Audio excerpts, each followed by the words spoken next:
சப்த பிரமாணத்தை பற்றி சென்ற வகுப்பில் விசாரத்தை ஆரம்பித்தோம். ஞான காண்டத்தில் ஞானத்தை கொடுப்பதுடன் உபனிஷத்தினுடைய பிரயோஜனம் முடிவடைகின்றது என்று பார்த்தோம். கர்ம காண்டத்தில் கர்மத்தை பற்றிய ஞானத்தை கொடுத்து அந்த ஞானத்திலிருந்து அனுஷ்டானம் செய்து பிறகு பலனை நாம் அனுபவிக்கின்றோம். கர்ம காண்டத்தில் எப்படி கர்மம் செய்ய வேண்டும் என்ற ஞானத்தை வேதத்திலிருந்து பெற்றதுடன் புருஷார்த்தம் நிறைவு பெறுவதில்லை. கர்மத்தை எப்படி செய்ய வேண்டும் என்ற அறிவை வேதத்திலிருந்து பெறுகின்றோம். அதோடு புருஷார்த்தம் லட்சியம் முடிவடைவதில்லை. அதற்கு பிறகு அனுஷ்டானம் செய்ய வேண்டும். ஆனால் ஞான காண்டத்தில் பிரம்மத்தை பற்றிய அறிவை கொடுக்கின்றது. அந்த அறிவை அடைந்து விட்டால் அந்த அறிவை அடைவதுதான் லட்சியம். இது ஒரு முக்கியமான கருத்து, ஆழ்ந்த மனதில் கொள்ள வேண்டும். வேதாந்தத்தில் வேதாந்தம் உபதேசிக்கின்ற பிரம்மத்தை பற்றிய ஞானத்தை பெறுவதுடன் வேதாந்தம் முற்றுப்புள்ளியை அடைகின்றது. இனி இந்த ஞானத்தை கொடுக்கும் கருவி உபனிஷத் வேதாந்தம் என்று பார்த்தோம். இந்த வேதாந்தம் சப்த பிரமாணமாக இருக்கின்றது, வாக்கிய வடிவமாக சப்த வடிவமாக இருக்கின்றது. ஆகவே சப்த பிரமாணத்தை பற்றிய விசாரம் நம்மால் மேற்கொள்ளப்பட்டது. இதில் சப்த பிரமாணத்தினுடைய தன்மை என்ன என்ற விசாரத்தில் சப்த பிரமாணம் என்பது, முதலில் சப்தம் என்பது இரண்டு விதம். ஒன்று துவனி என்று பார்த்தோம். துவனி என்றால் சவுண்ட், அர்த்தமற்ற நாய்ஸ், சப்தம். இனி ஒன்று வாக்கிய ரூபமாக இருத்தல். ஒரு பொருள் கீழே விழுகின்றது என்றால் ஒரு சப்தம் வருகின்றது, அது துவனி. வாக்கிய ரூபமாக பேசும் பொழுதும் சப்தம் வருகிறது. ஆனால் அந்த சப்தத்திலிருந்து இது சப்தம் என்ற அறிவு வருகிறது, அதோடு புதிய ஒரு ஞானமும் வருகிறது. அதைத்தான் நாம் சப்த பிரமாணம் என்று அழைக்கின்றோம். பிறகு அடுத்ததாக நாம் பார்த்தது, சப்த பிரமாணம் எப்பொழுதுமே தெரிந்த விஷயத்தில்தான் செயல்படும். ஒரு வாக்கியத்தை நாம் கேட்டால் அந்த வாக்கியத்தில் இருக்கின்ற ஒவ்வொரு சொற்களுக்கு ஏற்கனவே ஞானம் நமக்கு இருந்தால்தான் சேர்ந்து நமக்கு ஞானத்தை கொடுக்கும். ஆகவே வாக்கியம் சப்த பிரமாணம் புதிதான அறிவை கொடுக்காது என்ற கருத்தை பார்த்தோம். அதற்கு அடுத்த கருத்திலிருந்து இப்பொழுது நாம் முகவுரையை தொடருகின்றோம். இந்த சப்தமானது 5 இடத்தில்தான் பிரவருத்திக்கும். அவையாவன, முதலில் திரவியம். சென்ற வகுப்பில் 5 மட்டும் கூறினோம், இப்பொழுது விளக்கம் பார்க்க வேண்டும். திரவியம் என்றால் ஒரு பிரசித்தியான பொருள். நம்முடைய அனுபவத்தில் அனுபவிக்கப்படுகின்ற பிரசித்தமான பொருளுக்கு திரவியம்.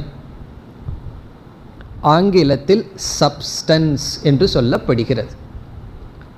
இரண்டாவது குணக, ப்ராப்பர்ட்டி. வெண்மை, சிவப்பு என்பது.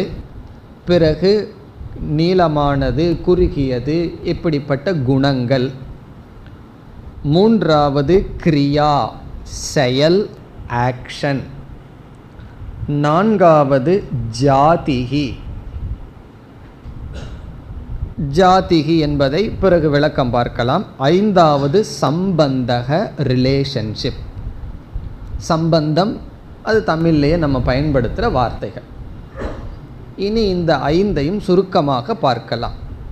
இந்த ஐந்தையும் என்ன சொல்வது என்றால் சப்த பிரவிருத்தி நிமித்தானி என்று சொல்லப்படுகிறது. இந்த ஐந்துக்கும் சப்த பிரவிருத்தி நிமித்தானி. இதனுடைய அர்த்தம் என்ன? சப்தமானது செயல்பட இவைகள் காரணம், நிமித்தம். ஒரு சப்தத்தினால் ஒரு பொருளை நான் விளக்க வேண்டும் என்றால், சப்தத்தினால் ஒரு பொருளுக்கு லட்சணம் கொடுக்க வேண்டும் என்றால், இந்த 5 நிபந்தனைகளில் ஏதோ ஒரு நிபந்தனை இருந்தால்தான் சப்தமானது அந்த இடத்துக்கு செல்லும். அப்படி இல்லை என்றால், இந்த 5 நிபந்தனையும் அற்ற ஒன்று இருந்தால் அதை சப்தமானது விளக்காது. ஆகவே சப்த பிரமாணம் செயல்பட 5 நிபந்தனைகள். இனி ஒவ்வொரு நிபந்தனையா இப்பொழுது பார்க்கலாம். முதலில் திரவியம். திரவியம் என்பது பிரசித்தி என்று பொருள். அதை இனியும் டெக்னிக்கலாக ரூடிகி என்று சொல்வார்கள். ரூடிகி அல்லது பிரசித்தி. உதாரணமாக பிரசித்தி என்றால் நம்முடைய அனுபவத்தில் பார்க்கப்படுகின்ற பொருள்கள். சூரியன் என்ற ஒரு பொருளை நாம் பார்த்தோம். பிரகாசத்தை கொடுக்கின்ற ஒரு பொருளை பார்த்து இந்த பொருளுக்கு சூரியன் என்ற பெயர் இருக்கட்டும் என்று நாம் பெயர் வைத்தோம். அதற்கு பிறகு என்னன்னா, எல்லோரும் சூரியன் சூரியன் என்று அழைக்க தொடங்கி விட்டார். அப்படி திரவியம் என்றால் நம்மால் அனுபவிக்கப்படுகின்ற, இந்திரியங்களினால் அனுபவிக்கப்படுகின்ற ஒரு சப்ஸ்டன்ஸ், ஒரு பொருள், அதற்கு திரவியம் என்று பெயர். இந்திரியத்தில் அனுபவிக்க முடியாத ஒரு பொருளுக்கு நம்ம பேர் கொடுக்க முடியுமா? பேர் வைக்க முடியுமா? ஒரு மகனோ மகளோ பிறக்கின்றான், உடனே அது என்ன? ஒரு திரவியம், நம்மால் அனுபவிக்கப்படும் பொருள். ஆகவே ஒரு பெயரை நாம் வைக்கின்றோம். அந்த பெயரை சொல்லி அந்த பொருளை நாம் அந்த பொருளுடன் விவகாரம் செய்கின்றோம். இவ்விதம் எந்த இடத்தில் சப்தம் செயல்படும் என்றால், பிரத்யக்ஷ பிரசித்தி எங்கு இருக்கின்றதோ அங்குதான் செயல்படும். பிரத்யக்ஷ பிரசித்தி என்பதை திரவியம், சப்ஸ்டன்ஸ் என்றெல்லாம் நாம் கூறுகின்றோம். அதாவது இனியும் சுருக்கமாக புரிஞ்சுக்கணும்னா, நாம் அனுபவிக்கின்ற பதார்த்தங்கள், ஆப்ஜெக்ட், விஷயங்கள், அது ஒரு விஷயமாக இருக்கணும், அனுபவிக்கப்படும் பொருளாக இருக்கணும், ஏதோ ஒரு இந்திரியத்துக்கு பிரசித்தியாக இருக்கணும். அப்படி ஒரு பொருள் பிரசித்தியாக இருந்து விட்டால் என்ன செய்து விடலாம்? அதற்கு ஒரு பெயரை கொடுத்து விடலாம். பெயரை கொடுத்து நாம் அந்த பொருளை விளக்கலாம், லட்சணம் கொடுக்கலாம், விவகாரத்திற்கு கொண்டு வரலாம். என்ன விவகாரம்னா சப்த விவகாரத்திற்கு கொண்டு வரலாம். நீர், பானை, இப்படிப்பட்ட பல சொற்களை எல்லாம் நாம் பயன்படுத்தி அந்த பொருள் சப்தமானது அந்த பொருளை அடைந்துவிடும். அது இந்திரியத்தினுடைய வசத்திற்குள் அது வந்தால் அது திரவியம். இனி இரண்டாவது குணம். குணக என்றால் அந்த திரவியத்தினுடைய அடைமொழி. நீலம், கருப்பு, சிவப்பு, இப்படிப்பட்ட குணங்கள், ப்ராப்பர்ட்டி. ப்ராப்பர்ட்டினா சொத்து அப்படின்னு அர்த்தம் கிடையாது. ஒரு பொருளினுடைய குணங்கள், சிறியது, பெரியது, இப்படிப்பட்ட குணங்கள் ஒரு பொருளுக்கு இருந்தால் நாம் என்ன செய்யலாம்? அந்த குணங்களை பயன்படுத்தி சப்தமானது அந்த பொருளை விளக்கும், அடைந்துவிடும். நம்ம பயன்படுத்துகின்ற சப்தம் எப்பொழுது செயல்படும் என்றால், ஒரு பொருளுக்கு குணங்கள் இருந்தால். உதாரணமாக சில மனிதர்கள் பேசிக்கொண்டு இருக்கிறார்கள். அப்பொழுது நான் ஒருவரிடம் அந்த பேசிக்கொண்டு இருக்கின்ற மனிதர் ஒருவரை விளக்க விரும்புகின்றேன், அவரை நீ பார், அல்லது அவரை பற்றி நான் ஒன்று சொல்ல விரும்புகின்றேன், அவரை பற்றி அறிவை ஒருவனுக்கு கொடுக்க விரும்புகின்றேன், அவருடைய பெயரை நான் கூறுகின்றேன். ராமன் என்பது அவருடைய பெயர். அந்த ஷரீரத்துக்கு, ஷரீரம்ங்கிறது பிண்டம் என்று சொல்லப்படுகிறது, அந்த பிண்டத்துக்கு ஒரு பெயர். நான் ராமன் அங்கு இருக்கின்றார்னு சொல்கிறேன். அங்கே பல மனிதர்கள் இருப்பதனால் இவர் யார் என்று மீண்டும் கேட்கின்றார். அதில் யார் ராமன் என்று கேட்கின்றார். நான் கூறுகின்றேன், உள்ளதுக்குள்ளேயே அதிகமான உயரத்துடன் இருப்பவர். இப்போ என்ன ஆச்சு? ஒரு குணம் அந்த திரவியத்தில் இருந்த காரணத்தினால் அந்த குணத்தை பயன்படுத்தி ஒரு பொருளுக்கு இலக்கணம் சொல்ல முடிந்தது. இதுதான் ப்ராப்பர்ட்டி அல்லது குணம் என்று சொல்லப்படுகிறது. இனி மூன்றாவது கிரியா. கிரியா என்றால் செயல். இப்போ இதே ராமனையே நம்ம கையில் வச்சுக்குவோம். அந்த ராமன் நின்று கொண்டு இருக்கின்றான், பலர் நின்று கொண்டு இருக்கிறார்கள், எல்லாமே யூனிஃபார்ம் போட்டிருக்காங்கன்னு வச்சுக்குவோமே. ட்ரெஸ்ஸிலையும் காட்ட முடியாது, கிட்டத்தட்ட எல்லாமே ஒரே ஹைட்டில் இருக்கிறார்கள். பிறகு காட்டுவதற்கு வேறு வழி என்னன்னு சொன்னால், ஒருவர் நின்று கொண்டு ஒரு கப்பில் ஏதோ காஃபி சாப்பிட்ருக்காருன்னு வச்சுக்குவோமே. அப்போ நம்ம என்ன செய்கின்றோம்? காஃபி சாப்பிடுகிறாரே அவர் என்று சொல்கின்றோம். இது என்னன்னா கிரியா, ஆக்ஷன். ஒரு செயல் அவர் செய்கிறார், அந்த செயலை சுட்டிக்காட்டி அவரை நான் எடுத்து விளக்குகின்றேன். நடக்கிறவரை கூப்பிடு, அமர்ந்திருப்பவரிடம் இதை கொடு என்றெல்லாம் சொல்லும் பொழுது நாம் என்ன செய்கின்றோம்? செயலை பயன்படுத்தி கிரியையினுடைய துணை கொண்டு ஒரு பொருளை விளக்குகின்றோம். சாஸ்திரத்தில் கொடுக்கிற உதாரணம் சக பாச்சக. பாச்சக என்றால் என்ன? சமைப்பவன். அவன் சமைப்பவன் என்று நாம் சொல்கின்றோம். அவனை எப்படி லட்சணம் கொடுக்கின்றோம்? சமைத்தல் என்ற செயலுடன். இப்போ ஒருவரை பார்த்து டிரைவர்னு சொல்கிறோம். இதெல்லாம் என்னென்னா கிரியா. கிரியாவோடு சம்பந்தம் ஒருவனுக்கு இருந்தால் அல்லது கிரியையை பயன்படுத்தி ஒரு பொருளினுடைய இலக்கணத்தை சொல்ல முடிகின்றது. இனி நான்காவது ஜாதிஹி. ஜாதிஹி என்பதற்கு இனி ஒரு சொல் சாமான்யம். இங்கு சற்று ஒரு இலக்கணம் நமக்கு தெரிந்திருக்க வேண்டும். பெயர் சொல்லை இரண்டாக பிரிக்கின்றோம். காமன் நவுன், ப்ராப்பர் நவுன் என்று இரண்டாக பிரிக்கப்படுகிறது.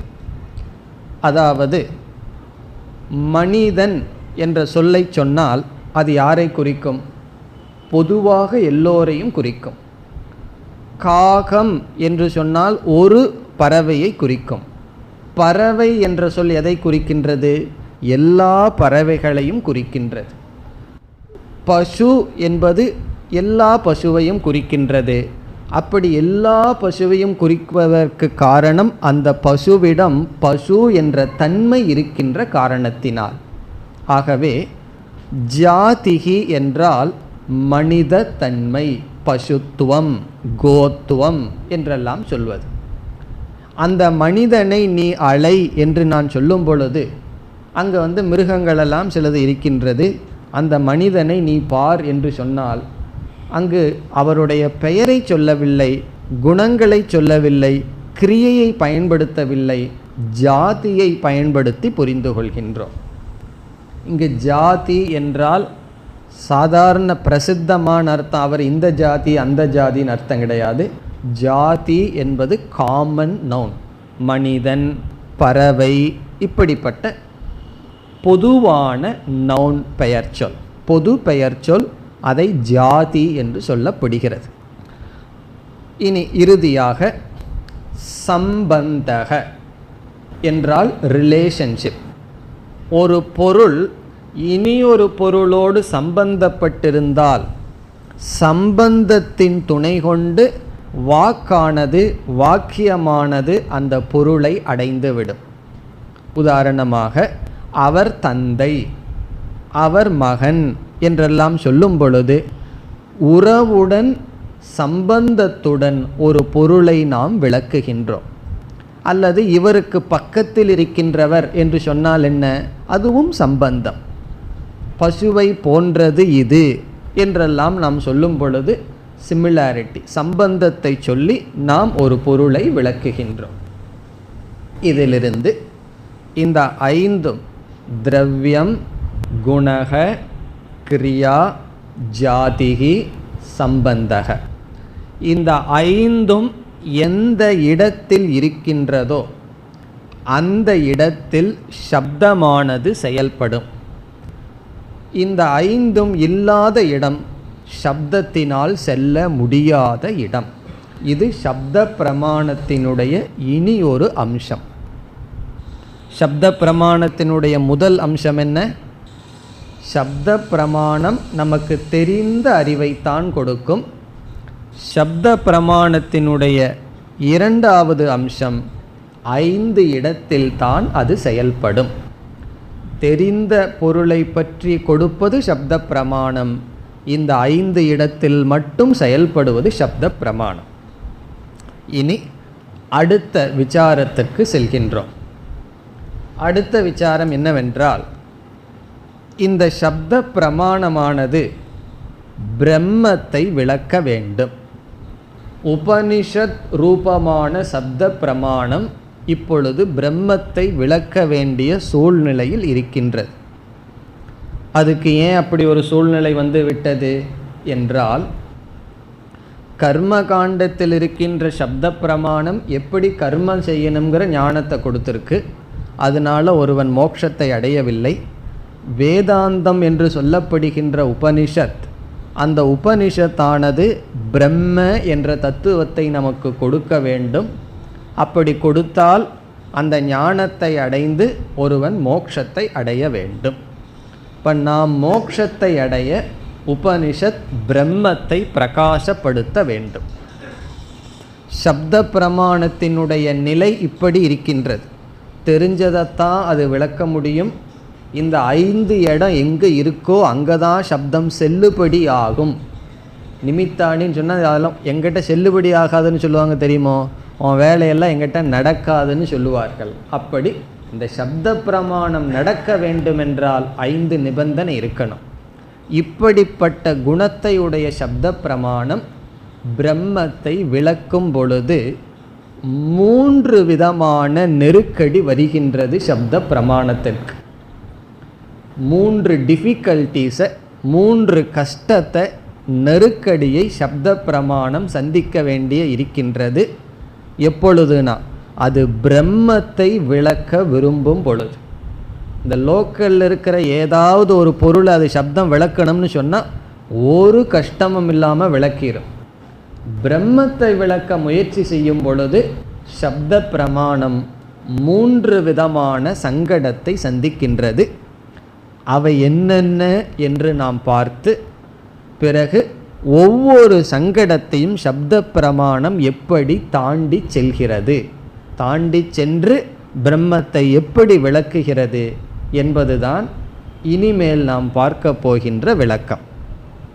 இனி சப்த பிரமாணத்துக்கு என்னென்ன நெருக்கடி வருகின்றது?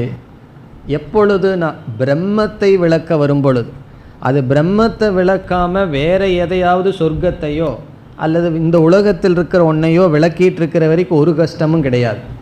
பிரம்ம தத்துவத்தை விளக்க வரும் பொழுது, பூர்ணமான பிரம்மத்தை விளக்க வரும் பொழுது இந்த கஷ்டங்கள் வருகிறது. முதல் கடினம் என்னவென்றால்,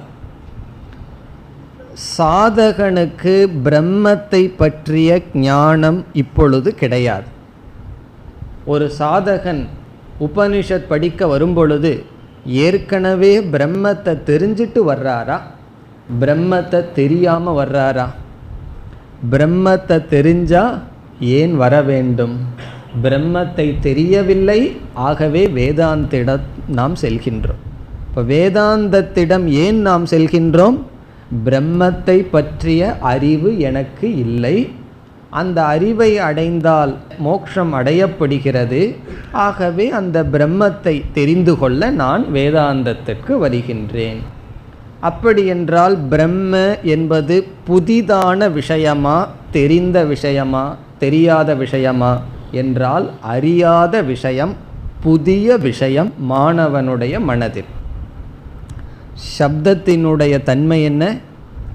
சப்தமானது தெரிந்த விஷயத்தை தான் புகட்ட முடியுமே தவிர புதிதாக முழுமையாக தெரியாத ஒன்றை சப்தமானது காட்ட முடியாது. சொர்க்கத்தை பற்றி சப்தம் சொல்லுதே, எனக்கு சொர்க்க ஞானம் இருக்கேன்னு சொன்னால் அது வெறும் பரோக்ஷ ஞானம், அதில் வெறும் ஸ்ரத்தை தான் நம்ம வைக்க முடியும். அப்படி சொல்லி சாஸ்திரம் என்ன சொல்லும் தெரியுமோ, இந்த உலகத்தில் மனிதர்கள் என்னென்ன போகத்தை விரும்புகிறார்களோ அதைத்தான் சொல்ல முடியும் சாஸ்திரத்தினால். நம்ம அனுபவிக்காத ஒரு போகத்தை சொல்லி இந்த போகம் உனக்கு கிடைக்கும்னு சொன்னால் அது எதுக்கு நம்ம போவோம்? அது நமக்கு தெரியாது, நமக்கு ஆர்வமே வராது. அங்கே போனால் என்னைக்கும் நடனம் இருக்கும், இசை இருக்கும், இப்படியெல்லாம் சொல்லி இங்கு இருக்கிற போகத்தை தான் காட்டுதே தவிர புதிதாக எந்த ஞானத்தையும் கொடுக்கவில்லை. ஒரு லோகம் இருக்குன்னு ஒரு இன்ஃபர்மேஷன் கொடுத்துருக்கே தவிர என்ன ஞானம் நமக்கு புதிதாக வந்துள்ளது? அதனால்தான் என்ன பலன்? ஆகவே முதல் நெருக்கடி என்னவென்றால், பிரம்மன் புதிதாக இருக்கின்ற காரணத்தினால் பிரம்மத்தை விளக்க முடியாது. பிரம்மத்தை எப்படி சப்தம் விளக்க முடியும்? காரணம் என்ன? தெரியாத விஷயமாக இருக்கின்ற காரணத்தினால். அஜ்ஞாத விஷயத்துவாத் என்பது முதல் நெருக்கடி. சப்தமானது தெரிந்த விஷயத்தை தான் விளக்க முடியும். பிரம்மன் தெரியாததாக இருக்கின்ற காரணத்தினால், சாதகனுக்கு பிரம்மத்தை பற்றிய அறிவு இல்லாத காரணத்தினால் சாஸ்திரமானது பிரம்மத்தை விளக்க கடினம் ஏற்படுகிறது, சங்கடமானது ஏற்படுகிறது. பிரம்மன் தெரிந்தது என்றால் சாஸ்திரத்துக்கு வர வேண்டிய அவசியம் இல்லை. பிரம்மன் தெரியாத காரணத்தினால்தான் சாஸ்திரத்திற்கு ஒருவன் வருகின்றான். அதுவும் மட்டுமல்ல, பிரம்மத்தை தெரியாத காரணத்தினால்தான் சம்சாரத்தை ஒருவன் அனுபவிக்கின்றான். சம்சாரத்தை அனுபவிக்கிறதுக்கு காரணம் பிரம்ம அஜ்ஞானம். முழுமையாக தெரியாத பிரம்மத்தை எப்படி சாஸ்திரம் விளக்க முடியும்? இது முதல் நிலை. இனி இரண்டாவதுக்கு வருவோம். இரண்டாவது சப்தத்தினுடைய சொரூபம் என்னவென்றால், 5 நிபந்தனைகள் எங்கு இருக்கின்றதோ அந்த இடத்தில்தான் சப்தமானது செயல்படும் என்று பார்த்தோம். ஆனால் அதே உபனிஷத், அதே சப்த பிரமாணம் பிரம்மத்தினுடைய லட்சணம் சொல்லும் பொழுது இந்த 5ம் எங்கு இல்லையோ அது பிரம்மன் என்று சொல்கிறது. ஒவ்வொன்றாக பார்ப்போம். பிரம்மனை 5ல் ஏதாவது இடத்துல போட முடியுமான்னு பார்க்கலாம். பிரம்மன் திரவியமா, ஒரு சப்ஸ்டன்ஸ், ஒரு பொருளா என்று பார்த்தால், திரவியங்கிறதுக்கு என்ன லட்சணம் கொடுத்தோம்? இந்திரியங்களால் பிரசித்தமாக நாம் கிரகிக்கப்படுகின்ற பொருளுக்கு திரவியம் என்று பெயர். யாராவது இந்திரியங்களினால் பிரசித்தமாக பிரம்மத்தை கிரகித்து கொண்டிருக்கிறார்களா என்றால் இல்லை. இந்திரியங்களினால் பிரம்மத்தை யாரும் கிரகித்ததில்லை. இந்த உலகத்தில் பிரசித்தமாக பிரம்மன் ஒரு பொருள் கிடையாது. பிரம்மத்தை தவிர எல்லாமே பிரசித்தமாக இருக்கு. ஆகவே பிரம்மன் திரவியம் அல்ல, அது திரவியமாக இல்லை என்பது முதல் கருத்து. நீ ஒவ்வொன்றா பார்த்துட்டு வரணும். பிரம்மனுக்கு ஏதாவது குணங்கள் இருந்திருந்தால் நம்ம என்ன செய்யலாம்? அந்த குணத்தின் வழியாக பிரம்மத்தை விளக்கி விடலாம். சாஸ்திரம் கூறுகிறது நிர்குணம். அந்த பிரம்மத்திற்கு ஒரு குணமும் கிடையாது. ஆகாசத்துக்கும் கூட சப்தம்ங்கிற குணம் இருக்கின்றது, பிரம்மனுக்கு குணம் கிடையாது. நிர்குணம். இரண்டாவதும் இல்லை. இனி மூன்றாவது என்ன? எல்லாத்துக்கும் ஒரு நிர்னு போட்டு வர வேண்டியது தான். நிஷ்கிரியம். பிரம்மன் ஏதாவது ஒரு செயல் பண்ணிட்டு இருந்ததுன்னு வச்சுக்கோமே, பிரம்மன் உட்காந்து பாட்டு பாடிட்டு இருந்ததுன்னு வச்சுக்கோமே, என்ன சொல்லலாம்? அதோ அந்த பாட்டு பாடிட்டு இருக்கே அதுதான் பிரம்மன்னு சொல்லிடலாம், நாரதரை போல. ஆனால் பிரம்மன் ஏதாவது பாட்டு பாடிட்டு இருக்கோ, ஏதாவது சப்தம் போடுதோ, ஏதாவது செயல்படுகிறதா? ஒரு செயலும் பிரம்மனிடம் கிடையாது. அப்போ செயலினுடைய துணை கொண்டு பிரம்மத்தை நாம் காட்ட முடியாது, சப்தம் விளக்காது. நான்காவது ஜாதி.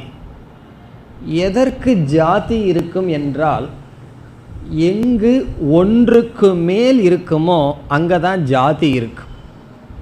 ஆகாசத்திற்கே ஜாதி கிடையாது, ஒரே ஒரு ஆகாசம்தான் இருக்கு.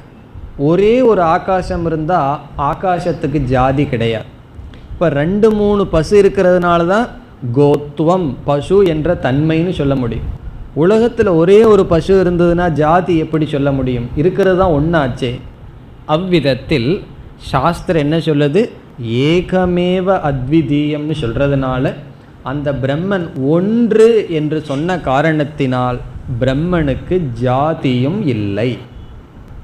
இப்போ பிரம்மனை ஜாதி ரூபமாக விளக்க முடியாத காரணம் ஏகத்வாத், அது ஒன்றாக இருக்கின்ற காரணத்தினால்.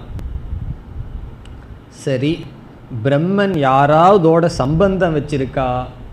சம்பந்தம் வைத்திருந்தால் சம்பந்தம் மூலமாக பிரம்மனை விளக்கலாம் என்றால் அசங்கோகி அயம் புருஷக, அசங்க ஸ்வரூபம் பிரம்ம. சாஸ்திரம் ஏதோடு சம்பந்தம் வைக்காதது பிரம்மன்னு சொல்லுது.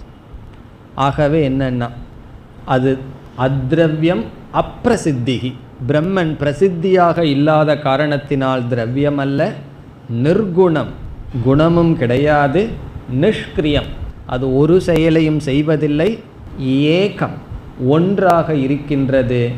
அசங்கக, ஏதோடும் சம்பந்தப்படவில்லை. இந்த காரணத்தினால் பிரம்மன் என்ற ஒரு தத்துவம் பொதுவாக எந்த இடத்தில் சப்தம் செயல்படுமோ அந்த செயல்பாடு பிரம்மனிடம் நடப்பதற்கு வாய்ப்பு இல்லை. இனி மூன்றாவது நெருக்கடிக்கு வருவோம். இப்படிப்பட்ட 5 விதமான நிபந்தனையும் இல்லாத இடத்துல சப்தம் எப்படி விளக்க முடியும்? அந்த கஷ்டத்தை சப்த பிரமாணம் சந்திக்கின்றது. மூன்றாவது என்னவென்றால், எந்த ஒரு பொருளும் பிரமாணத்தினால் காட்டப்பட்டால் அந்த பொருளுக்கு பிரமேயம் என்று பெயர். பிரமேயம் என்றால் அறியப்பட்டது, அறியப்படுவது.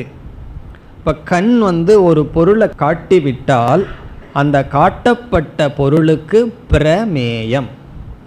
காது ஒரு சப்தத்தை காட்டிவிட்டால் அந்த சப்தத்திற்கு பிரமேயம். நாக்கு ஒரு பொருளை சுவைத்து விட்டால் அந்த பொருளுக்கு பிரமேயம். இனி அடுத்த கேள்வி, பிரமேயம் என்பது எப்பொழுதுமே பரிச்சின்னம், லிமிட்டெட்.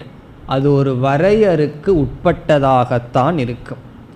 வரையறுக்கு உட்படாததை பிரமேயமாக நிற்காது. இன்ஃபினிட், பூர்ணமான ஒன்று என்னைக்குமே பிரமேயமாக இருக்காது. இப்போ பிரமேயம் என்று சொன்னாலே அது வரையறுக்கு உட்பட்டது, அது லிமிட்டெட், பரிச்சின்னம், அபூர்ணம். காரணம் என்னவென்றால், இந்த பிரமாணத்தை ஒருத்தன் பயன்படுத்துகிறானே அவனை பிரமாதா என்று சொல்வோம். பிரமாதா என்பவன் பிரமாணம்ங்கிற கருவியை பயன்படுத்தி பிரமேயம்ங்கிற பொருளை பார்க்கின்றான். இதிலிருந்து என்ன சித்திக்கின்றது? பிரமாதா வேறு, பிரமாணம் வேறு, பிரமேயம் வேறு என்று சித்திக்கின்றதே.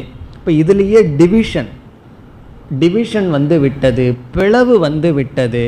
எது பிளக்கப்படுகிறதோ அது பூர்ணம் அல்ல. இனி சப்த பிரமாணம் பிரம்மத்தை விளக்கிவிட்டால் பிரம்மன் என்ன ஆகும்? பிரமேயமாகிவிடும். சப்தம் பிரம்மத்தை காட்டிவிட்டால் பிரம்மன் பிரமேயம். பிறகு பிரமேயமாக பிரம்மன் ஆகிவிட்டால் அது பூர்ணமாக ஆகாது. சரி, சப்தம் பிரம்மத்தை காட்டிவிட்டால் பிரம்மன் அபூர்ணமாகுதுன்னு சொல்லி சப்தம் பிரம்மத்தை காட்டவில்லைன்னு வச்சுக்குவோமே, அப்போ சப்தத்தை பிரமாணம்னு சொல்லக்கூடாது. சப்தத்தை பிரமாணம்னு எப்போ சொல்ல முடியும்? அது ஒரு பிரமேயத்தை காட்டணும். பிரம்ம ஞானத்திற்கு வேதாந்தம் பிரமாணம்னு எப்போ சொல்ல முடியும்? பிரம்மத்தை பற்றி அறிவு அது கொடுத்திருக்க வேண்டும். பிரம்மத்தை பிரமேயமாக, ஒரு பிரம்மத்தை விஷயமாக நமக்கு ஞானத்தை கொடுத்தால் வேதாந்தத்திற்கு பிரமாணம்ங்கிற ஸ்டேட்டஸ் கிடைக்குது, தன்மை கிடைக்கிறது.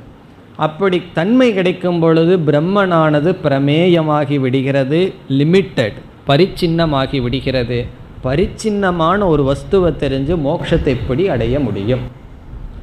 இவ்விதத்தில் இந்த 3 விதமான கஷ்டத்தை, சங்கடத்தை சப்த பிரமாணம் சந்திக்கின்றது பிரம்மத்தை விளக்க முயற்சி செய்யும் பொழுது.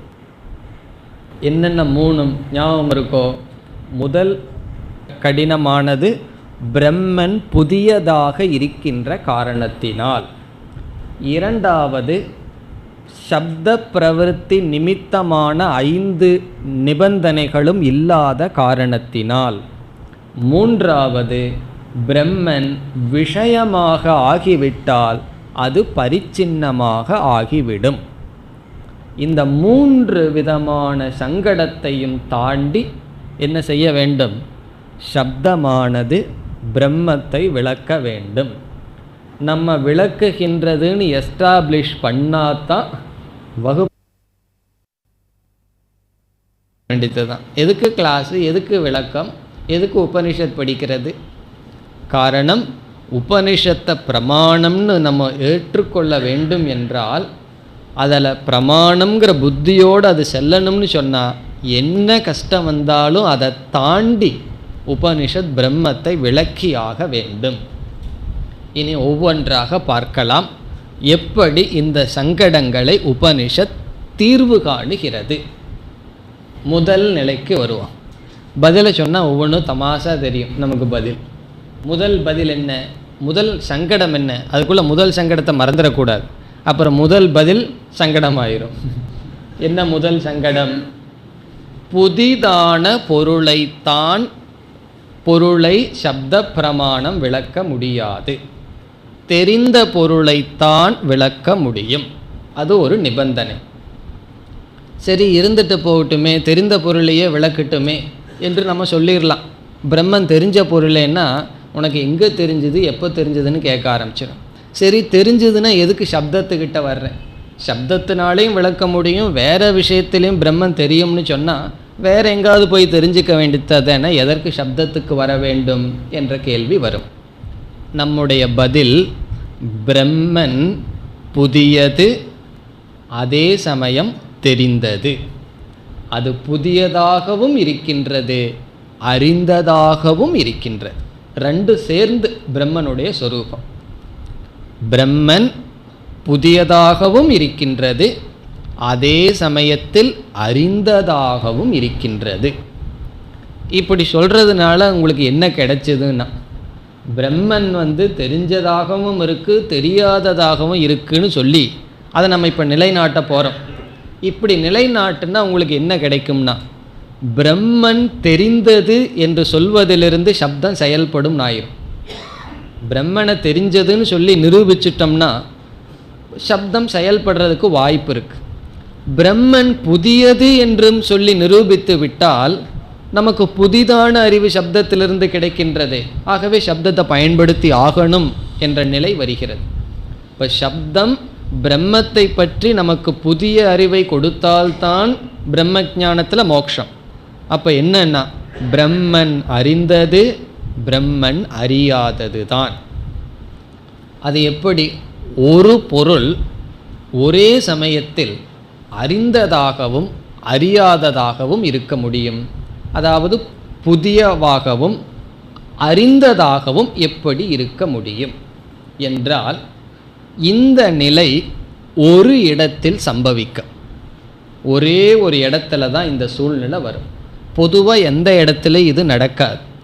புதியதாகவும் தெரிந்ததாகவும் ஒரு பொருள் கண்டிப்பாக இருக்காது. அது தெரிஞ்சிருந்ததுன்னா தெரிஞ்சது, தெரியலனா தெரியல. ஆனால் ஒரு இடத்தில் இது சம்பவிக்கும். என்ன உதாரணம் என்றால், நமக்கு தெரிஞ்ச உதாரணம்தான். 10 பேர் ஆற்ற கடக்கிறான். கடந்ததற்கப்புறம் 10வது ஆளை அவன் தேடிக்கொண்டிருக்கின்றான். 10வது மனிதன் தேடிக்கொண்டிருப்பவனுக்கு புதியவனா அல்ல தெரிந்தவனா தெரியாதவனா என்பது கேள்வி. இப்போ என்ன தேடிக்கொண்டிருக்கின்றான்? 10வது ஆள் ஆற்றுல போயிட்டான்னு சொல்லி தேடிக்கொண்டிருக்கின்ற அவனுக்கு அந்த 10வது மனிதன் தெரிந்தவனா தெரியாதவனா என்றால் உங்களால் பதில் அவன் தெரிந்தவன் தெரியாதவன் என்று தான் சொல்ல முடியும். நீங்கள் எதையோ ஒன்றை சொன்னால் நிறைவேறாது. அவன் தெரிந்தவன் சொன்னால் தெரிந்தவனை ஏன் தேடிட்டு இருக்கான், தெரியாதவன் சொன்னாலும் ஏன் தேடிக்கொண்டிருக்கின்றான் என்று கேள்வி வரும் நமக்கு. அவன் தெரிந்தவன் தெரியாதவன். அப்போ இனியொருவர் சப்த பிரமாணம், ஒரு குரு சொல்கிறார், நீதான் அந்த 10வது மனிதன் சொல்லும் பொழுது அவர் எப்படிப்பட்ட ஞானத்தை கொடுத்தார்னா தெரிந்த விஷயத்தில் புதிய ஞானத்தை கொடுத்தார், அறிந்த விஷயத்தில் விசேஷ ஞானத்தை கொடுத்தார். அப்போ என்ன லட்சணம் சொல்கிறோம்? பிரம்ம சாமான்யமாக எல்லோருக்கும் அறிந்தது, விசேஷமாக யாருக்கும் அறியவில்லை. அல்லது 10வது மனிதன் அவனாகவே இருக்கின்ற காரணத்தினால் அவன் அறிந்தவன் அறியாதவன். இனி நம்ம பாம்புக்கு போயிடுவோமே. கயிற்று பாம்பு உதாரணத்துக்கு வந்தால் கயிறானது தெரிந்ததா தெரியாததா? இரண்டும் நீங்கள் சொல்ல முடியாது. கயிறு தெரியாததுன்னு சொன்னால் அது மேலே ஏன் பாம்பை பார்க்கின்றோம்? அது தெரிந்தது என்று சொன்னால் ஏன் பாம்பை பார்க்கிறீர்கள்? அதே கேள்வியை கேட்டு விடுவோம். அப்போ கயிறு தெரிகிறது, கயிறு தெரியவில்லை. தெரிகிறதுன்னு ஏன் சொல்கிறீர்கள்? அந்த இடத்தை நீங்கள் பார்க்கிறீர்கள், அந்த இடத்துல ஏதோ ஒரு விவகாரம் நடந்திருக்கு. அப்படி என்றால் தெரியாதது ஏன் என்று சொல்கிறீர்கள்? அதன் மேல் பாம்பை பார்ப்பதனால். இதிலிருந்து எந்த இடத்தில் விபரீத ஞானம் இருக்கின்றதோ அந்த இடத்தில் விபரீத ஞானத்திற்கு ஆதாரமாக இருக்கின்ற விஷயம் அறிந்ததாகவும் அறியாததாகவும் இருக்கின்றது. சாமான்யமாக தெரிந்ததாகவும் விசேஷமாக தெரியாததாகவும் இருக்கின்றது. இனி உதாரணத்தை எல்லாம் விட்டுட்டு பிரம்மத்துக்கு வருவோமே. இந்த பிரம்மன் என்ற ஒரு தத்துவம் ஒரு கால் ஒரு லோகத்தில் எங்கேயோ இருந்ததுன்னு வச்சுக்குவோமே. இந்த தெரிந்தது தெரியாததுன்னு சொல்ல முடியாது. இந்த பிரம்ம ஆத்மாவாகவே இருக்கின்ற காரணத்தினால் ஆத்மா தெரிந்ததா தெரியாததா? இப்போ நான் சொல்கிறது தெரிந்ததா தெரியாததான்னு சொன்னால் யாராவது என்ன எனக்கு தெரியவில்லைன்னு சொல்லுவார்களா? அப்படி சொன்னால் அவர்கள் எங்கு இருக்க வேண்டும்? நமக்குள்ள அவர்கள் நடமாட முடியாது. காரணம் என்ன? சாதாரண புத்தியை உடையவர்கள் ஐ டோன்ட் நோ மீ, என்னை எனக்கு தெரியாது என்று சொல்ல முடியாது. இப்போ என்ன எனக்கு தெரியும்னு ஒருத்தர் சொல்கிறார். சரி சொல்லுவாப்போ நீ யாருன்னு சொன்னால் தெரியாதா, இந்த உடம்பு தான் நான்னு சொல்லுவார். இப்போ என்னன்னா நான் என்னை தெரிகிறது. எப்படி என்னை தெரிந்து விட்டேன்? எனக்கு அந்நியமான ஒன்றை எடுத்து நான் தெரிஞ்சிட்ருக்கேன். இப்போ நான் என்னை தெரிந்துள்ளேன். இப்போ தெரிஞ்ச விஷயந்தான், அந்த நான் தான் பிரம்மன். இப்போ பிரம்மன் என்னன்னா தெரிஞ்ச விஷயம், தெரியாதது. காரணம் என்ன? அந்த நான்கிற இடத்துல தவறான ஒன்றை நான் புரிந்து கொண்டு இருக்கின்றேன். ஆகவே முதல் சப்தத்துக்கு வந்த சங்கடம் என்னன்னா தெரிந்ததைத்தான் காட்ட முடியும். தெரிந்ததைத்தான் சப்தம் காட்டுகிறது பிரம்மத்தை. பிறகு தெரிஞ்சதை எதற்கு காட்டணும்னா புதுசாக எனக்கு என்ன ஞானம் வருதுன்னா தெரிந்த விஷயத்தில் தவறை நீக்கி விசேஷ ஞானத்தை கொடுக்கின்றது. சாஸ்திரம் என்னை பற்றி தான் சொல்லுது. என்ன சொல்லுது? நீ ஆத்மா பிரம்ம என்ற புதிய ஞானத்தை கொடுக்கின்றது. இப்போ சாஸ்திர பிரமாணம் புதிய ஞானத்தையும் கொடுக்கின்றது, தெரிந்த விஷயத்தில் தான் செயல்பட்டிருக்கின்றது. என்றைக்குமே சப்தத்தினுடைய சொரூபத்தை மாற்றிவிட முடியாது. சப்தம் தெரிஞ்சதைத்தான் கொடுக்கும்னு நிலைநாட்டியாச்சு. பிரம்மனும் தெரிஞ்ச விஷயந்தான். இப்போ ஏன் தெரிஞ்ச விஷயத்தை சொல்லணும்னா அது சரியாக தெரியவில்லை, அல்லது அந்த பிரம்மனிடம் ஒரு விபரீத ஞானம் இருக்கின்றது. இப்போ எங்கெல்லாம் எந்த இடத்தில் தவறாக புரிந்து கொள்ளுதல் என்பது நடக்கிறதோ அந்த இடத்தில் நம்முடைய அறிவு தெரிந்ததும் தெரியாததும். சாமானிய ஞானம் இருக்கின்றது, விசேஷ ஞானம் இல்லை. ஆகவே சாஸ்திரம் பிரம்மத்தை பற்றிய புதிதான ஞானத்தை நமக்கு கொடுக்கின்றது. இப்போ சாஸ்திரம் பிரம்மத்தை பற்றி புதிதாக ஞானத்தை கொடுக்குதுன்னு சொன்ன உடனே என்ன சந்தேகம் வரும்? அது தெரிஞ்சதை தானே சொல்ல முடியும்னா, பிரம்மன் நானாக இருக்கின்ற காரணத்தினால் நான் அறிந்தவன். இந்த உலகத்தில் எதை அறியணும்னாலும் கூட ஏதாவது ஒன்று வேணும். ஒரு பொருளை அறியணும்னா லைட்டு வேணும், ஏதாவது ஒன்று வேணும். என்னை அறிவதற்கு என்ன வேணும்னா, இப்போ நீங்கள் இங்கு இருக்கிறீர்களா என்று கேட்டால், இல்லை நான் வீட்டில் கேட்டு சொல்கிறேன்னு யாராவது சொல்லுவார்களா? நான் இங்கு இருக்கிறேங்கிறது சொத சித்தம். இப்போ நான் அறிந்தவன், நீங்கள் எப்படி இருக்கிறீர்கள்னா அங்குதான் சம்சாரம் வருகின்றது, சந்தேகம் வருகின்றது, விபர்யம் வருகிறது. இப்போ சாஸ்திரம் என்ன செய்கிறது? தெரிந்த ஆத்மாவை பற்றி தெரியாத விஷயத்தை சொல்கிறது. இப்போ முதல் சங்கடத்திலிருந்து மீண்டு விட்டது சாஸ்திரம். இனி இரண்டாவதுக்கு வருவோம். இரண்டாவது என்னன்னா, ஒரு வாக்கியமானது, ஒரு சொல்லானது செயல்பட வேண்டும் என்றால் 5 நிபந்தனைகள் இருந்தாக வேண்டும். பிரம்மனோ இந்த 5 நிபந்தனைக்கு அப்பாற்பட்டு இருக்கு. அத்ரவ்யம், நிர்குணம், நிஷ்கிரியம், ஏகம், அசங்கம். இப்படி இருக்கிற பிரம்மத்தை எப்படி சப்த பிரமாணம் விளக்கும் என்றால், இந்த இடத்துல நம்ம என்ன பதில் சொல்கிறோம்? சப்த பிரமாணம் பிரம்மத்தை விளக்கவில்லை. யதோ வாச்சோ நிவர்த்தந்தே. இப்போ சப்த பிரமாணம் பிரம்மத்தை விளக்கவில்லைன்னு சொன்னால் எப்படி? இனி சற்று விசாரம் செய்து புரிந்து கொள்ள வேண்டிய இடம் இங்கு. ஒரு வாக்கியமானது நமக்கு பல விதத்தில் ஞானத்தை கொடுத்து வருகின்றது. ஒரு சென்டென்ஸ் ஆனது, அந்த வாக்கியம் நமக்கு ஞானத்தை கொடுக்கின்ற விதத்திற்கு சமஸ்கிருதத்தில் விருத்தி என்று பெயர். விருத்திங்கிற சொல்லுக்கு பல அர்த்தம் இருக்குது. ஒரு அர்த்தம் மெத்தட் ஆஃப் கம்யூனிகேஷன். எப்படி எந்த விதத்தை பயன்படுத்தி ஒரு வாக்கியம் நமக்கு ஞானத்தை கொடுக்கின்றதோ அந்த விதம், தட் மெத்தட், அதற்கு பெயர் விருத்தி என்று பெயர். இப்படி நம்முடைய அனுபவத்தில் ஒரு வாக்கியம் பல விருத்திகள் மூலமாக ஞானத்தை கொடுத்து வருகிறது. பல விருத்தின விதவிதமான மெத்தட் அந்த வாக்கியத்திலிருந்து வருகிறது. 3 விருத்தியை நம்ம இப்பொழுது பார்க்கின்றோம். முதல் விருத்தி என்னவென்றால் அபிதா விருத்தி என்று சொல்லப்படுகிறது. அபிதா விருத்தி வேர்டு தான், சொல்லு தான் கஷ்டமாக இருக்குது. அர்த்தமெல்லாம் ரொம்ப சிம்பிள் தான். ஏதோ அபிதா கிபிதான்னு புதுசாக மாண்டூக்கியம்னு ஆரம்பித்து எங்கெங்கேயோ போகிறாருன்னு தோணும். ஆனால் எல்லாம் சிம்பிள், தெரிஞ்ச விஷயங்கள் தான். அபிதா விருத்தி என்றால் ஒரு வாக்கியத்தை நம்ம படிக்கிறோம், அந்த வாக்கியத்திலிருந்து நேரடியான அர்த்தம் வந்ததுன்னு சொன்னால் அது அபிதா விருத்தி. அதில் ஒரு விதமான சங்கடம் இல்லை, சிந்திக்க வேண்டிய அவசியமே கிடையாது. அதுக்கு அர்த்தம் தெரிஞ்சு அந்த கனெக்ஷன் புரிஞ்சுதுன்னா என்ன ஞானம் வருதோ அது அபிதா விருத்தி என்று பெயர். இப்போ உதாரணமாக ஒருவரை பார்த்து நீர் கொண்டு வா என்று சொல்கின்றேன். இந்த வார்த்தை என்னென்னா, நீருங்கிறதுக்கு அர்த்தம் தெரியுது, கொண்டு வாங்கிறதுக்கு அர்த்தம் தெரியுது.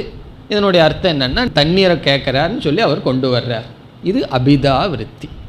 நம்ம சாதாரணமாக ஒரு வாக்கியத்தை சொல்லி அந்த வாக்கியத்திலிருந்து நேரடியான அர்த்தத்தை புரிஞ்சிட்டார்னா அதற்கு பெயர் அபிதா விருத்தி என்று பெயர். இனி இரண்டாவது விருத்தி என்னவென்றால் லக்ஷணா விருத்தி. லக்ஷணா விருத்தி என்றால் வாக்கியமானது மறைமுகமாக பொருளை கொடுக்கின்றது. நேரடியான பொருளை விட்டு வாக்கியத்திற்கு அப்பாற்பட்ட ஒரு பொருளை சேர்த்து நாம் புரிந்து கொள்கின்றோம். அதற்கு பெயர் லக்ஷணாவிருத்தி. அதற்கு என்ன உதாரணம்? இந்தியா ஸ்ரீலங்காவுக்கு செல்கிறது கிரிக்கெட் விளையாட அப்படின்னு நம்ம சொல்கிறோம். இந்தியா ஸ்ரீலங்காவுக்கு செல்கிறது. இந்த அர்த்தத்தை பார்த்தா இதில் என்ன பெரிய விஷயம் இருக்குன்னு தோணும். இந்தியாங்கிறதுக்கு என்ன அர்த்தம்? தேச விசேஷம். இந்த பூமிக்கு பேர் இந்தியா. இதை நீங்கள் அபிதா விருத்தியில் எடுத்துட்டீங்கன்னு வச்சுக்கோமே, அதாவது அந்த வார்த்தைக்கு டிக்ஷனரியை பார்க்கிறீர்கள்.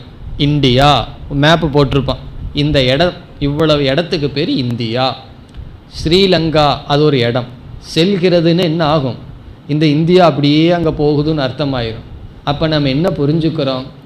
இந்தியா அப்படிங்கிற அபிதா அந்த வார்த்தைக்கு அர்த்தத்தை புரிஞ்சுக்காம இந்தியாவில் இருக்கின்ற விளையாட்டு வீரர்கள்னு ஒரு அர்த்தத்தை புரிஞ்சுட்டு அந்த வீரர்கள் செல்கிறார்கள்னு புரிஞ்சுக்கிறோம். இப்போ இந்த வாக்கியம் எப்படிப்பட்ட ஞானத்தை நமக்கு கொடுத்துருக்கு? நேரடியான பொருளை கொடுக்கவில்லை. பிறகு என்னென்னா, இந்தியா என்ற சொல் நாம் இந்தியாவில் சம்பந்தப்பட்ட மனிதர்களை புரிந்து கொள்கின்றோம். அதுவும் கிரிக்கெட் விளையாட போயிருக்குன்னு சொன்னால் என்ன, அந்த மனிதர்களை நாம் புரிந்து கொள்கின்றோம். இதற்கு பெயர் லக்ஷணாவிருத்தி.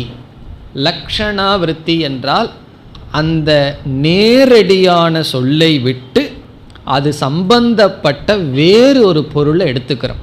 அந்த வாக்கியத்திலேயே நாம் எடுத்துக்கொண்ட பொருள் இருக்கலாம், இல்லாமே இருக்கலாம். இனி ஒரு உதாரணம் அடுத்ததுக்கு வருவோம். அது வெங்கியார்த்தம் என்று சொல்லப்படுகிறது. அது அவ்வளோ பிரசித்தம் இல்லை, நமக்கு அவசியம் இல்லை, இருந்தாலும் பார்ப்போம். வெங்கியாவிருத்தி அல்லது வெங்கியார்த்தம் என்றால் சூழ்நிலைக்கு தகுந்தாற்போல் பொருளை எடுத்து கொள்ளுதல். உதாரணமாக, தாய்க்கும் குழந்தைக்கும் ஒரு அண்டர்ஸ்டாண்டிங் இருக்குது. அம்மா குழந்தைகிட்ட சொல்லியிருக்கா, ஸ்கூல்லேருந்து வந்ததுக்கப்புறம் 6 மணி வரைக்கும் நீ விளையாடலாம், அதற்கு பிறகு படிக்கணும் என்பது அவங்களுக்குள்ள இருக்கிற நிபந்தனை. அந்த குழந்தை விளையாடி கொண்டு இருக்கின்றது. தாய் குழந்தைகிட்ட சொல்கிறா, மணி 6 ஆகிவிட்டது. அதுதான் அங்கே வாக்கியமே. இப்பொழுது நேரம் 6. இந்த அம்மா செக்ரட்டரியா குழந்தைக்கு டைம் சொல்லிகிட்டு இருக்கிறதுக்கு. இதனுடைய அர்த்தம் என்னன்னா, விளையாட வேண்டாம் என்பது அர்த்தம். மணி 6 ஆயிடுதுன்னு சொன்னால் இனிமேல் நீ விளையாடக்கூடாது என்பது பொருள். இப்போ ஒரு இடத்துல நம்ம போயிட்டுருக்கோம், ஒரு இத்தனை மணிக்கு புறப்படணும்னு இருக்கு, உடனே நம்ம மணி 9 ஆயிடுதுன்னு சொன்னால் அதனுடைய அர்த்தம் புறப்பட வேண்டும் என்பது பொருள். அதாவது அந்த தாய் அந்த குழந்தைகிட்ட சொல்கிறா, மணி 6 ஆகிவிட்டது. இந்த 6 ஆகிவிட்டது அப்படிங்கிற அர்த்தம் எல்லா இடத்துலையும் விளையாடக்கூடாதுன்னு அர்த்தம் கிடையாது. வேற எங்கேயோ அப்பாகிட்ட சொல்கிறாருன்னு வச்சுக்கோமே, 6 ஆகிடுதுன்னு சொல்லி வேறு ஏதோ காரியத்துக்காக நீங்கள் விளையாடக்கூடாதுன்னு அர்த்தம் கிடையாது. குழந்தைக்கு அந்த இடத்துல அந்த அண்டர்ஸ்டாண்டிங்கில் அந்த அர்த்தம். ஒருவர் ஏதோ உளறிட்டு இருக்கார், அவர் தண்ணி போட்டிருக்காருன்னு சொல்கிறோம். அதனுடைய அர்த்தம் என்னென்னா, நம்ம ஜலத்தை கொஞ்சம் உள்ளே போட்டிருக்காருன்னு அர்த்தம். அது ஒரு அர்த்தம் இருக்குது, அதெல்லாம் உங்களுக்கு தெரியும். அப்படி ஒரு இடத்துக்கு தகுந்தாற்போல் லக்ஷணாவிருத்தின்னு சொன்னால் அந்த வாக்கியத்தோடு சம்பந்தப்பட்ட அர்த்தம். இப்போ இந்தியா விளையாடுகிறதுன்னு சொன்னால், இந்தியா செல்கிறதுன்னு சொன்னால் அதில் ஒரு நியமம் இருக்குது. அமெரிக்கா செல்கிறது, ஆப்கானிஸ்தான் செல்கிறது, எதை சொன்னாலும் நம்ம அது சம்பந்தத்தோட ரூல்ஸ் அண்ட் ரெகுலேஷனோட புரிஞ்சுக்கிறோம். இப்போ லக்ஷணாவிருத்தியில் ஒரு நியமம் இருக்குது. இந்த வெங்கியாவிருத்தின்னு சொல்கிறோமே, அது அவரவர்களுக்கு சூழ்நிலைக்கு தகுந்த மாதிரி மாறிட்டே இருக்கும். இதிலிருந்து என்ன முடிவுக்கு வர்றோம்? ஒரு வாக்கியம் நேரடியாக ஒரு பொருளை விளக்குவது இல்லை, ஒரு பொருளை பல விதத்தில் விளக்கி வருகின்றது. இந்த வெங்கியாவிருத்தியெல்லாம் இப்போ விட்டுட்டு முதல் அபிதாவிருத்திக்கு நம்ம என்ன சொல்கிறோம்? ஒரு சொல் நேரடியாக விளக்கும் பொழுது அந்த சொல்லினுடைய அர்த்தம் வாச்சியார்த்தம் என்று சொல்லப்படுகிறது. வாச்சியார்த்தம்னு சொன்னால் அந்த சொல்லினுடைய நேரடியான அர்த்தத்தை எடுத்துட்டு நம்ம அந்த சென்டென்ஸ் வாக்கியத்துக்குள்ளே சேர்க்கும் பொழுது ஒரு அறிவு வருகிறது. அந்த அறிவு அனுபவத்திற்கு பொருந்தி வந்தால் அதைவே நம்ம எடுத்துக்கிறோம். அது பொருந்தி வரல அப்படின்னு சொல்லும் பொழுது தான் நம்ம வேறு அர்த்தத்துக்கு போகணும். சாஸ்திரத்தில் நியமம் என்னன்னு சொன்னால், ஒரு இடத்துல வாச்சியார்த்தம் பொருந்தி வந்தால் அதைத்தான் எடுத்துக்கணும். எதுக்கு எடுத்தாலும் லட்சியார்த்தத்தை எடுத்து சொல்லக்கூடாது. லட்சியார்த்தம்னா என்னன்னா, வாச்சியார்த்தம் எங்கு செயல்படவில்லையோ, எங்கு அது ஃபெயில் ஆகுதோ அந்த இடத்துல சப்தமானது நேரடியாக சொல்லும் சக்தியை இழந்து விட்டது. பிறகு என்னன்னா, அது சம்பந்தப்பட்ட வேறு ஒரு பொருளை நாம் எடுத்துக்கொள்ள வேண்டிய சூழ்நிலை வரும்பொழுது ஒரு வாக்கியம் லக்ஷணா விருத்தியா, லக்ஷ்யார்த்தத்தின் மூலமாக நமக்கு ஞானத்தை கொடுக்கின்றது. இந்த லக்ஷ்யார்த்தம் 3 வகைப்படும். அது 3 ஒன்றுக்குள்ளே போயிட்டே இருக்குது, பார்த்துக்க வேண்டியது தான் நீங்கள். லக்ஷ்யார்த்தம் 3 வகை. முதல் வகை என்னவென்றால் ஜெகல் லக்ஷணா. முதல் வகை ஜெகல் லக்ஷணா. இரண்டாவது வகை அஜகல் லக்ஷணா. மூன்றாவது வகை ஜெகாஜகல் லக்ஷணா. இதையெல்லாம் தமிழில் விட்ட லக்ஷணை, விடாத லக்ஷணை, விட்டு விடாத லக்ஷணை என்றெல்லாம் சொல்வார்கள். ஜெகல் என்றால், ஜெகத் என்றால் இந்த இடத்துல உலகம் அர்த்தம் இல்லை, விட்டு விடுதல் அர்த்தம், லக்ஷணா. அஜகத் என்றால் விடாமல். ஜெகாஜகத் என்றால் விட்டும் இருக்கின்றோம், விடாமலும் இருக்கின்றோம். ஒவ்வொன்றுக்கு உதாரணம் பார்த்தா நமக்கு புரியும். முதல்ல ஜெகல் லக்ஷணாவை எடுத்துக்கும். சாஸ்திரத்தில் சொல்கிற பிரசித்த உதாரணத்தை எடுத்துகிட்டு பார்க்கலாம். ஒரு வாக்கியம் இருக்கின்றது, கங்காயாம் கோஷக. கங்காயாம் என்றால் கங்கையில், கோஷக என்றால் கிராமம். கங்கையில் கிராமம் இருக்கின்றது. மீனவர்களுடைய வீடுகள், சிறிய கிராமம் எங்கு இருக்கின்றது? கங்கையில் இருக்கின்றது. உங்கள் வீடு எங்கே இருக்குன்னா, என்னோடய வீடு கங்கையில் இருக்குது அப்படின்னு ஒருத்தர் சொல்கிறாருன்னு வச்சுக்குவோமே. அதனுடைய அர்த்தம் என்ன?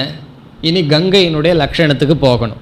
ஒரு வியாக்கரண பண்டிதன்கிட்ட சொன்னால் அவன் யோசிக்க ஆரம்பிச்சிடுவான். கங்கா, தண்ணியினுடைய ஃப்ளோ எது இருக்கோ அது கங்கா. அப்போ அது மேலே வீடு இருக்குது. அப்போ வீடு என்ன ஆகிட்டுருக்கும்னா அது எப்போவுமே முதந்துட்டு ஓடிக்கிட்டே இருக்கும்னு அர்த்தம் வந்துடும். இப்போது கங்கையில் என்றால் அதனுடைய வாச்சியார்த்தம் என்ன? கங்கை, ஓடுகின்ற நீர். அதுக்கு பேர் கங்கை பிரவாகம். நீரினுடைய பிரவாகம் கங்கையில். கிராமம் இருக்கிறது என்று சொல்லும் பொழுது நம்ம என்ன செய்கிறோம்? கங்கைங்கிற சொல்லை எடுத்துட்டு முழுமையாக அந்த கங்கையையே விட்டுறோம். ஏன்னா கங்கையில் வீடு இருக்க முடியாது. இப்போ கங்கை சம்பந்தமான அதற்கு பக்கத்தில் இருக்கின்ற கரையை எடுத்து கொள்கின்றோம். இப்போ ஜெகத் லக்ஷணா என்றால் முழுமையாக ஒரு சொல்லினுடைய அர்த்தமானது தியாகம் செய்யப்பட்டு அந்த சொல்லோடு சம்பந்தப்பட்ட வேறு ஒரு பொருள் எடுத்துக்கொள்ளப்பட்டால் அது ஜெகல் லக்ஷணா. ஜெகத்துங்கிறதுக்கு இந்த இடத்துல அர்த்தம் டோட்டல், முழுமையாக விட்டு விடுதல். இங்கே நம்ம எதையை விட்டுடுறோம்? கங்கையில் என்ற சொல்ல முழுமையாக தியாகம் பண்ணிடுறோம். தியாகம் பண்ணிட்டு மெட்ராஸ்லின்னு அர்த்தம் எடுத்துக்கிறது இல்லை. கங்கைக்கு பக்கத்தில் இருக்கின்ற தீரம், தீரம்னா பேங்க், கங்கைக்கு பக்கத்தில் இருக்கின்ற கரை. இப்போ ஒருவர் கங்கையில் என்னுடைய வீடு இருக்குது, கங்கையில் கிராமம் இருக்குங்கிற வார்த்தையை கேட்டவுடன் அவர் என்ன புரிஞ்சுக்கிறார்? கங்கை கரையில் கிராமம் இருக்கின்றது. இப்படி ஒரு வாக்கியத்தை நம்ம கேட்டு அந்த கங்கையில் வீடு இருக்கிறதுன்னு சொன்னால் அதில் முரண்பாடு வருகிறது என்று தெரிந்து முழுமையாக அந்த பதத்தை தியாகம் செய்து அந்த பதத்திலிருந்து வேறொரு அர்த்தத்தை எடுத்துக்கொண்டால் அதற்கு பெயர் ஜெகல் லக்ஷணையாக, ஜெகத் லக்ஷணையினால் அந்த வாக்கியம் நமக்கு அறிவை கொடுக்கிறது என்று பொருள். நம்ம எல்லாம் அனுபவத்தில் யூஸ் பண்ணுறது தான், புதிதான கருத்து கிடையாது. இனி அடுத்தது அஜகல் லக்ஷணா. அஜகல் லக்ஷணா என்றால் உதாரணம் பார்த்துருவோமே, சிவப்பு ஓடுகிறது என்று சொல்கின்றோம். பல குதிரைகளெல்லாம் ஓடிட்டுருக்கு, கருப்பு குதிரை, வெள்ளை குதிரை, சிவப்பு குதிரை எல்லாம் ஓடிட்டுருக்கு. அந்த சிவப்பும் ஓடுகிறதுன்னு சொல்கிறோம். ஷோனோ தாவதி, ஷோனக அப்படின்னா சிவப்பு, தாவதினா ஓடுகிறது. ஷோனோ தாவதி, இதுதான் சாஸ்திரத்தில் கொடுக்குற பிரசித்த உதாரணம். சிவப்பு ஓடுகிறதுன்னு சொன்னால் ஏதாவது சிவப்பு கலர் ஓடிட்டுருக்குமோ, பச்சை கலர் ஓடுமோ, கருப்பு கலர் ஓடுமோ, அது சம்பந்தப்பட்ட ஏதாவது ஒன்று தான் ஓட முடியும். இப்போ அர்த்தம் எப்படி எடுத்துக்கிறோம்னா, சிவப்புங்கிறத தியாகம் பண்ணுறதில்ல, அதை வச்சுக்கிறோம். முழுமையாக சிவப்பை கையில் வச்சுட்டு அதோட குதிரைங்கிறது ஒன்றை சேர்த்திக்கிறோம், சேர்த்தி ஓடுதுன்னு அர்த்தம் புரிஞ்சுக்கிறோம். இப்போ இது அஜகத்துன்னு சொன்னால் தியாகம் செய்யாமல், வாச்சியார்த்தத்தை தியாகம் செய்யாமல் வேறு ஒன்றை சேர்த்து அர்த்தத்தை புரிந்து கொண்டால் அது அஜகல் லக்ஷணா. ஜெகல் லக்ஷனுக்கு என்ன பண்ணியிருக்கோம், கங்கையும் சேர்த்து வச்சுக்கல. கங்கையும் சேர்ந்து இவன் வீடு இருக்குன்னா போச்சு, கங்கை ஓடிடும், வீடு ஓடிடும், கிராமமே அடிச்சுட்டு போயிடும். கங்கையை விட்டுட்டு கங்கைக்கு பக்கத்தில் இருக்கிற கரை, அதுதான் அர்த்தம். இந்த இடத்துல குதிரையை மட்டும் எடுத்துக்கிறது இல்லை, அந்த சிவப்பு குதிரையை பிரிஞ்சு இருக்காது, இந்த குதிரையும் சேர்ந்து சிவப்பையும் சேர்ந்து எடுத்துக்கிறோம். சிவப்பு எங்கே வந்ததுன்னு கேட்கக்கூடாது, வாக்கியம் என்ன, சிவப்பு ஓடுகிறதுங்கிறது வாக்கியம், அந்த சிவப்புங்கிறதுல குதிரையும் சேர்த்திக்கிறோம். இது என்ன, அஜகல் லக்ஷணம். மூன்றாவது என்னன்னா ஜெகத் அஜகத் லக்ஷணா, ஜெகாஜகல் லக்ஷணா. இந்த ரெண்டு வேலையும் நம்ம செய்கிறோம், கொஞ்சம் விடுறோம், கொஞ்சம் விடாமையும் இருக்கும். அது மூன்றாவது லக்ஷணம். இதுக்கு சாஸ்திரத்தில் சோயம் தேவதத்தக என்ற உதாரணம் சொல்வார்கள். ஒருவர் கிராமத்தில் இருந்து நகரத்துக்கு வந்திருக்கார். அந்த கிராமத்தில் இருக்கும்போது ஒரு சின்ன பையனை பார்த்துருக்கார். அவன் பேர் தேவதத்துன்னு வச்சுக்கோமே. அவன் அப்போ 5 வயசு. இங்கே 20 வருஷமாக இவர் நகரத்தில் நம்ம மெட்ராஸில் இருந்திருக்கார். 20 வருஷத்துக்கு அப்புறம் அந்த சின்ன பையன் இங்கே வர்றான். இப்போ எப்படி இருப்பான்னா, அவன் 25 வயசு பையனாக இருப்பான். கணக்கு தப்பு இல்லையே, 20 வருஷம் இவர் இங்கே இருந்துட்டார். இப்போ இவர் பார்க்கிறார். அவருடைய அப்பா கூட்டிகிட்டு இவன் என்னுடைய மகன், நீ சின்ன வயசில் ஓடி விளையாடி கொண்டிருந்தாயே அவன்தான் இவன் சொல்கிறார். அப்போ என்னன்னா, அவன்தான் இவன் என்று ஒரு வார்த்தையை அவர் சொல்கிறார். சக அயம், இவன் யாருன்னா அவன் அறிமுகப்படுத்துகிறார். ஏன் அவன் இவருக்கு அறிமுகப்படுத்தணும், ஒரு காலத்தில் அவன் உங்களுக்கு தெரிந்தவன் தான். நீங்கள் கிராமத்தில் இருக்கும் பொழுது உங்களோடு ஓடி விளையாடி கொண்டிருந்த பையன் இப்பொழுது இவன்தான் என்று சொல்கிறார். இப்பொழுது இலக்கணப்படி பார்த்தா அதுவும் இதுவும் ஒன்றாகாது. அது அது, இது இது, அந்த காலம் வேற இந்த காலம் வேற. அவனும் இவனும் எப்படி ஒன்றாகும் என்றால், அவன்கிற இடத்துல அந்த கிராமம் அந்த காலத்தை விட்டுறோம், இவன்கிற இடத்துல இந்த காலம் இந்த இடத்த விட்டுட்டு ரெண்டுக்கு சமமான அந்த உடலை வச்சு புரிந்து கொள்கின்றோம். அதற்கு பெயர் ஜெகத் அஜகல் லக்ஷணா. இதனுடைய அர்த்தம் என்னன்னு சொன்னால், ஒரு பகுதியை தியாகம் பண்ணிட்டு ஒரு பகுதியை வச்சுக்கிறோம். அப்படி செய்தால் ஜெகத் அஜகல் லக்ஷணா. அங்கே பாதியும் விடுறோம், பாதியை விடாமையும் இருக்கும். அந்த சரீரத்தை விடலை, தேசத்தையும் காலத்தையும் விட்டுட்டோம். இது ஜெகாஜக லக்ஷணா. இப்படி என்னன்னா, உபனிஷத்தானது வாச்சியார்த்தமாக பிரம்மத்தை விளக்க முடியாமல் ஜெகாஜக லக்ஷணையாக பிரம்மத்தை விளக்குகின்றது.